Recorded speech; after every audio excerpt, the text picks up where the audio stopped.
রংপুর সদর ৩ আসনে বাংলাদেশ সমাজতান্ত্রিক দল বাসদের প্রার্থী আব্দুল কুদ্দুস, রংপুর ৬ আসনের এবি পার্টির প্রার্থী সাদেকুল ইসলাম এবং রংপুর ৪ আসনের বাংলাদেশ কংগ্রেসের প্রার্থী উজ্জ্বল চন্দ্র রায়ের কোনো নগদ অর্থ এমনকি বার্ষিক আয়ও নেই। তবে রংপুর ১ আসনে বাংলাদেশ সমাজতান্ত্রিক দল মার্ক্সবাদের প্রার্থী আহসানুল আরিফিনের বছরে আয় ৩১,৫০০ টাকা থাকলেও কোনো নগদ অর্থ নেই।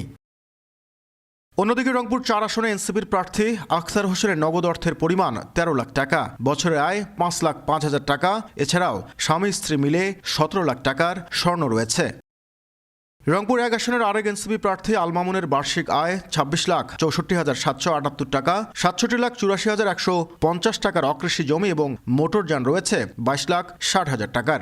এই তথ্যপত্রগুলো অন্যান্য যেই সংশ্লিষ্ট যে প্রতিষ্ঠান আছে তাদের সাথে সহযোগিতার ভিত্তিতে একেবারে পুঙ্খানুপুঙ্খভাবে যাচাই বাছাই করাটা খুব জরুরি। রংপুর ৪ আসনের বিএনপি প্রার্থী এমদাদুল হক ভরসার বার্ষিক আয় ২ কোটি টাকার বেশি, নগদ অর্থের পরিমাণ ১,৬৩,৪৫,৫৮৫ টাকা আর স্ত্রীর রয়েছে ৩,৭৭,৮৯,২৮৮ টাকা।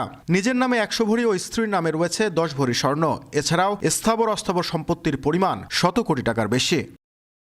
রংপুর ৩ আসনের প্রার্থী জাতীয় পার্টির চেয়ারম্যান জিএম কাদেরের নগদ টাকার পরিমাণ ৬০,৩২,৪০৫ টাকা আর স্ত্রীর রয়েছে ৪৮,৯০,৯৩৮ টাকা। এছাড়া স্বামী স্ত্রী মিলে সঞ্চয়পত্র ও স্থায়ী আমানতের পরিমাণ ৫১,৮৩,৩৬৮ টাকা। জিএম কাদের ব্যবহার করেন ৮৪ লাখ আর স্ত্রী ব্যবহার করেন ৮০ লাখ টাকা দামের গাড়ি।